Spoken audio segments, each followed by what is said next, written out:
Beyond the Podium, sponsored by Community Health Network MD Anderson Cancer Center. Innovative cancer treatment close to home. Together, we're making cancer history. Welcome to another edition of Beyond the Podium. I'm Cheryl Preheim. Competition in full swing right now at the 2026 Winter Games here in Italy. And as you know, the games spread out all over northern Italy. But some of the primary locations right here in Milan, where you'll find figure skating, speed skating, and ice hockey. In Cortina, where they've gotten some fresh snow, alpine skiing, curling, and the sliding center for bobsled, luge, and skeleton. He might have the best nickname in all the Olympics, the Quad God. Figure skater Ilya Malinin is ranked #1 in the world and part of a locked-in and super talented U.S. figure skating team. Matt Renew has the story. On the ice, Ilya Malinin stands out from the rest. It requires a lot of time, a lot of energy, a lot of dedication.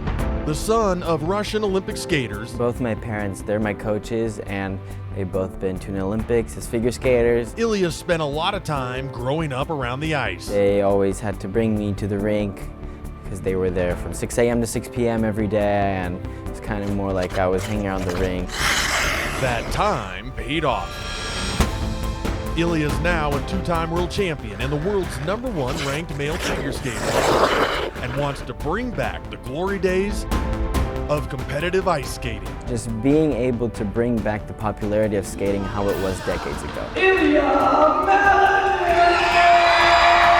And is drawing a lot of attention from fans with his signature trick, the raspberry twist. I guess there's a move in skating called a butterfly, and you add a twist into it, it's called a butterfly twist. And it's a pretty common trick that's off the ice done in like parkour. And the way it started as raspberry twist is because my last name means raspberry in Russian. A twist served up with a mind-bending routine that's landed Ilya the nickname, here he is, the Quad God himself. Quad God. It is a nickname that I embrace, and sometimes it does help me get through, competitions. With 6 types of quadruple jumps in one program, taking that power and precision to the Olympics in Italy.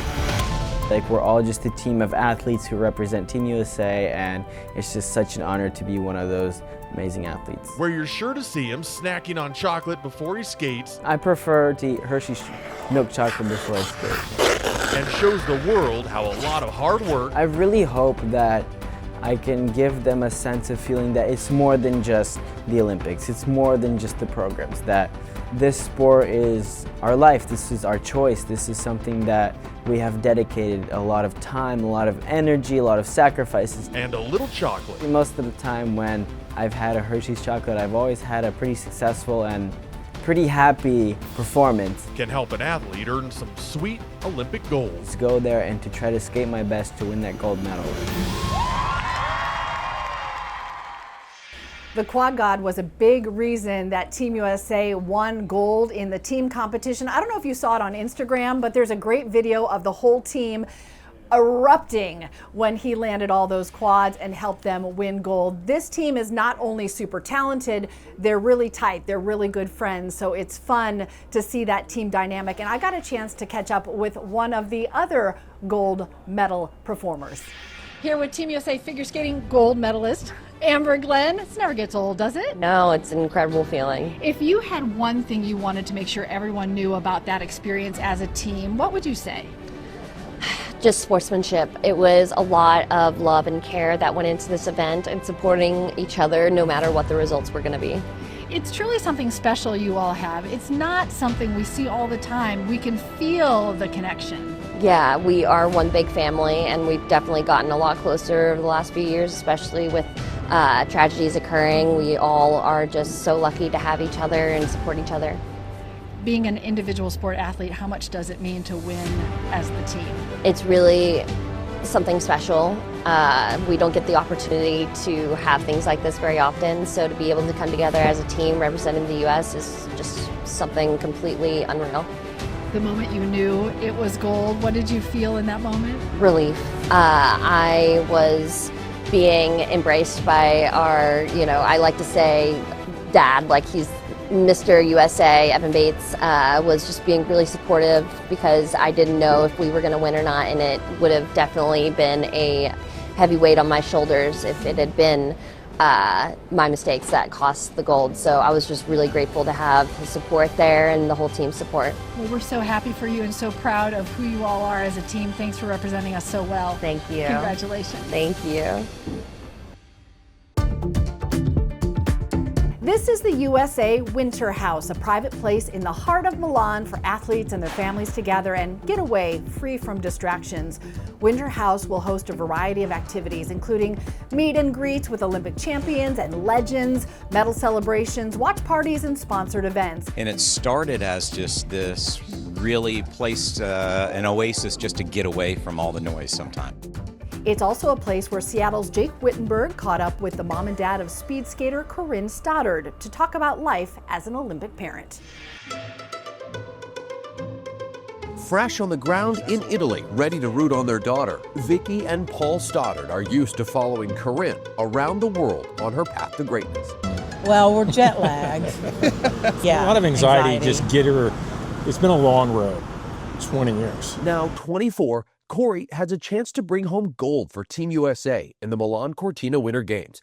Medaling is a goal she's had since growing up in Federal Way as an inline skater, when her mom convinced her to try speed skating because it was an Olympic sport. When she was about 3, I remember we went to a kid's birthday party, and there was a log there, thin log, and she was just walking on it, you know, and a parent came up to me and said she has incredible balance for her age. The Stoddards say there were always signs Corey was born with a special gift.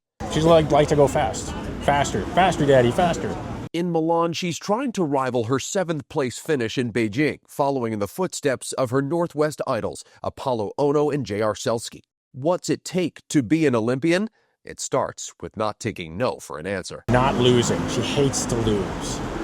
Winning's great, but she really hates to lose. And it takes commitment from mom and dad, who've given up family vacations to follow Corey's dream around the world. I think most people have this illusion that Olympic athletes are well funded. They're not. It's pretty. I mean, As a young woman, I'm really, really glad that she is so sure of herself, is so determined. Ocala, Florida is a town dubbed as the horse capital of the world, but it's not just speed on the dirt track there, it's speed on the ice as well. Jacksonville's Brody Logan has the story.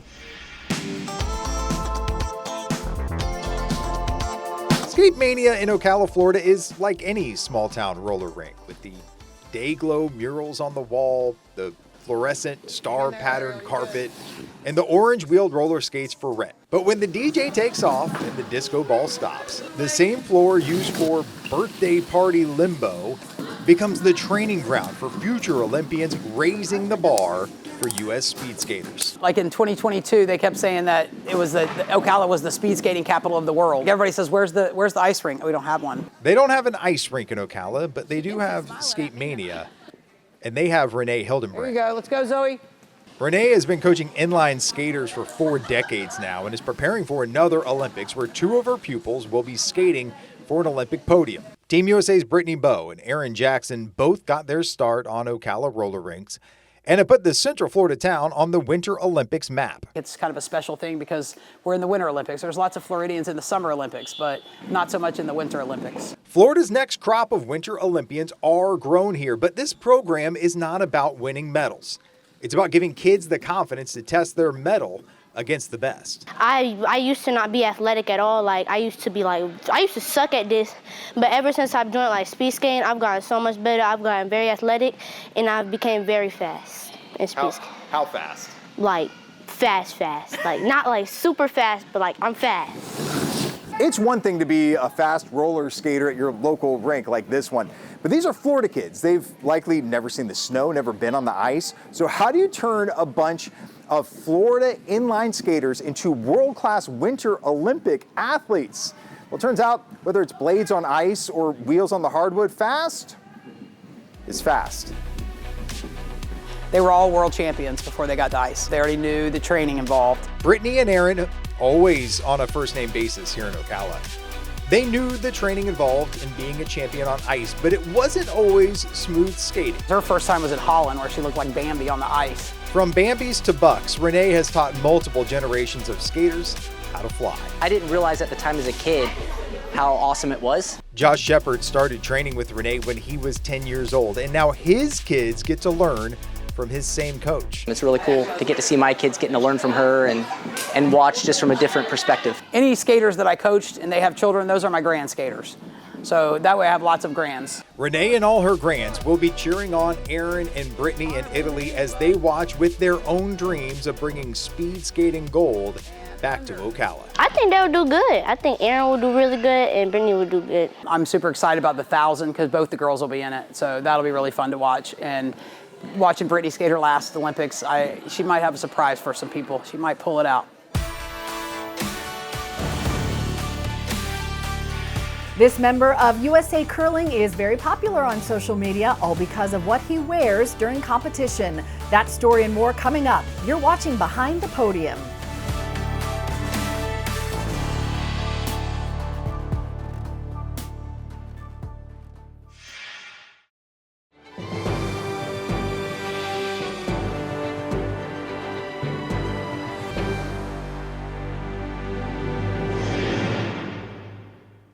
There's nothing like getting to talk to an Olympian in that moment right after competition.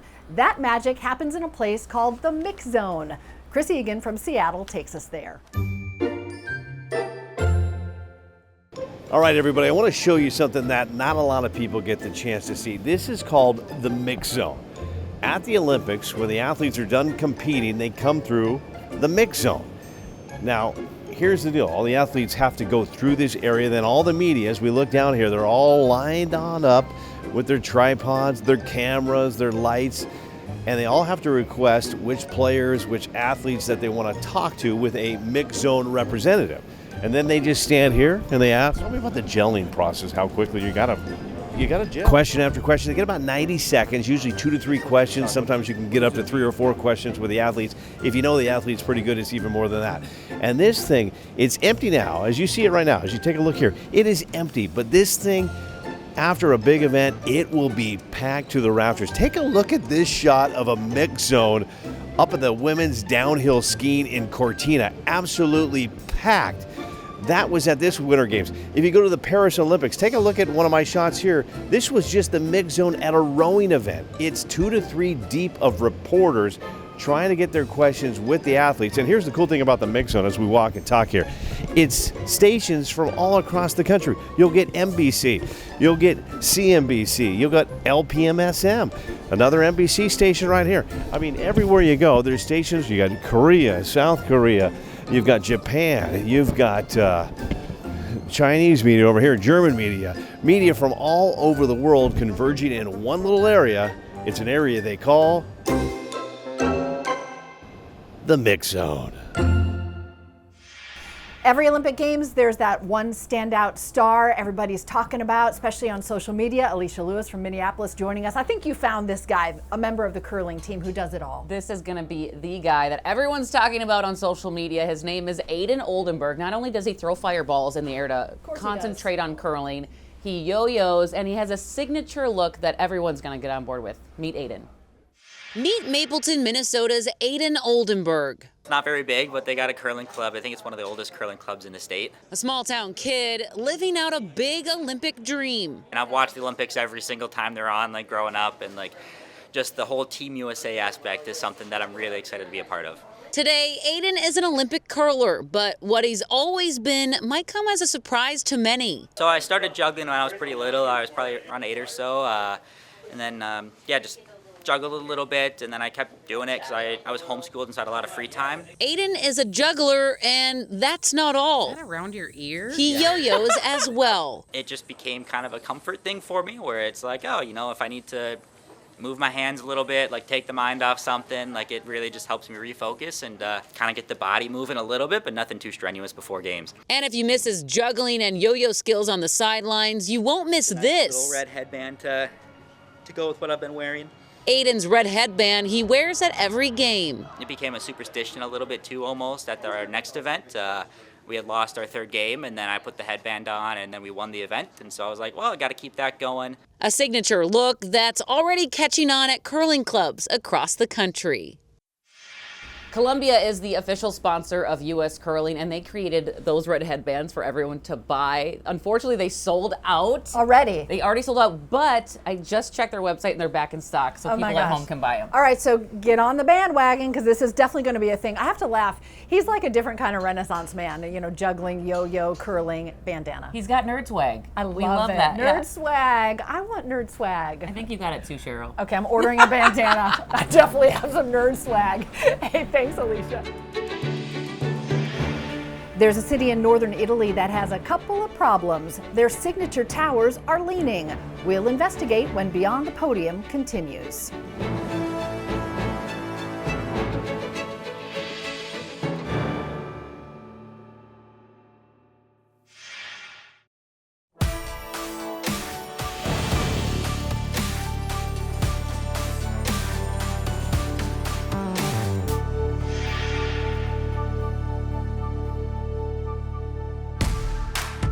If you want a slightly higher vantage point to experience the beauty of Milan, the Branca Tower is the place to be. Coming in just shorter of the highest point of the Duomo Cathedral, this tower provides a 360-degree view of the city, and on less cloudy days, you can even see the mountains, the Italian Alps there in the distance.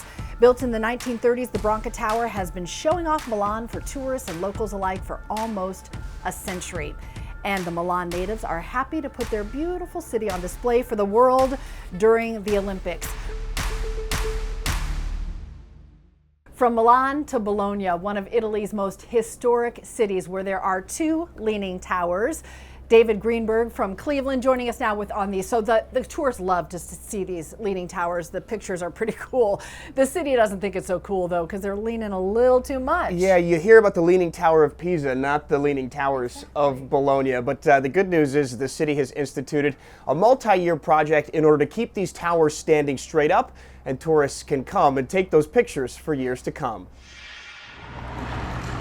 Growing up in the medieval city of Bologna. I love my city, it's my hometown, and it's a jewel hidden in the heart of Italy. Mayor Matteo Lepore says people here love the history of this Italian city. It's the largest medieval city center in Europe. But today, some of that history is in danger of crumbling down. One problem that I have to manage as a mayor. 1,000 years ago, the skyline was filled with more than 100 stone skyscrapers.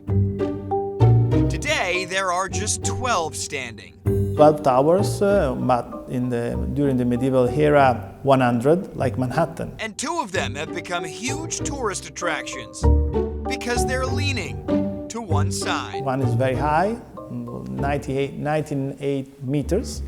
Another is half, Garisenda, and is tilting. The tallest is 320 feet and is leaning. Next to it is another 230-foot tower, leaning even more. It could fall into its taller neighbor, knocking them both over. We are not scared by the tilting, but by the different movement of the body of the tower. Forcing the city to close the area and work on a multi-year plan to keep these towers up, stabilizing the structures and using sensors to watch their movements. We have a lot of sensors inside and outside the tower, so we have to take care of this body and studying all the movement, because the tower is moving every month. All to keep this piece of towering history from being lost. It's an important task also for Italy and Europe. And Mayor Lepore says, standing for generations to come. The shape of the city, the urbanistic landscape is so important and historical. You know, that's what happens when you have those towers that are built thousands and thousands of years ago, and now they're trying to keep these towers upright so that those tourists can come and enjoy it for years to come. But that's what happens. You get a little too much sway in there. As you're talking, I feel myself just doing that. One side to the I other. know the engineering behind this is really tough, but I'm glad they're doing it to preserve the history that's centuries old, so everyone can keep experiencing it. Yeah, and that's what Italy's all about. There's so much history, there's so much culture here, and as time goes on, you have to find a way to preserve it, like you said. Thanks, David. Thanks. We're back to wrap up this edition of Beyond the Podium. We'll ask one of our Team Tegna members what's the best thing he's seen at the game so far.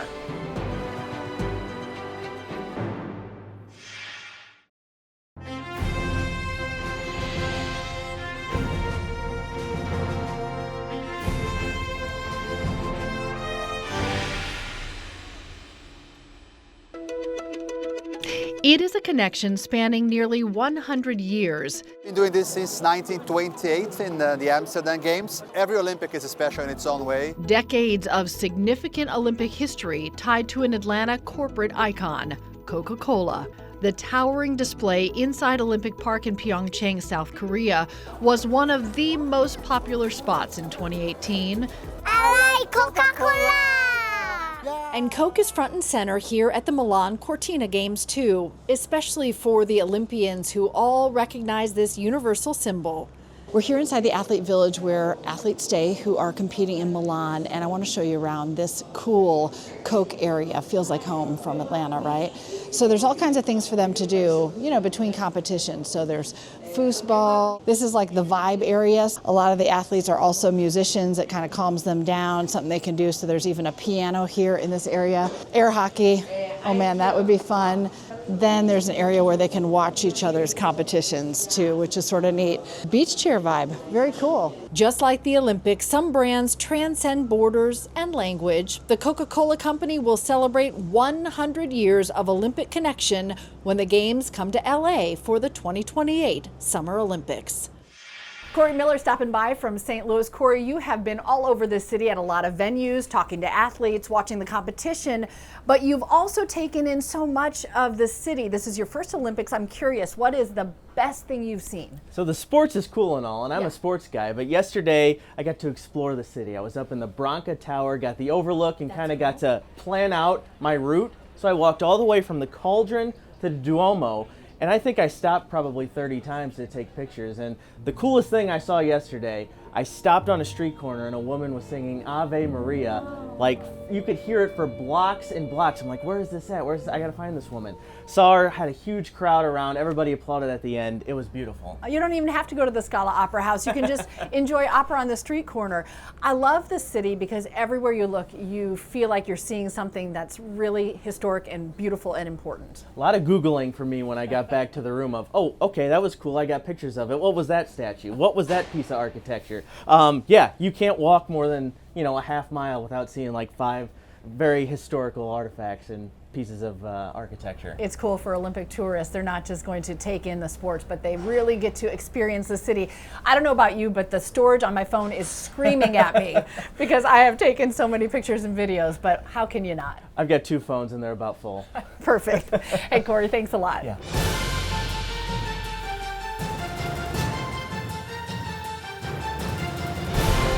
That's all the time we have for this edition of Beyond the Podium from the 2026 Winter Olympics. Thanks so much for watching. I'm Cheryl Preheim.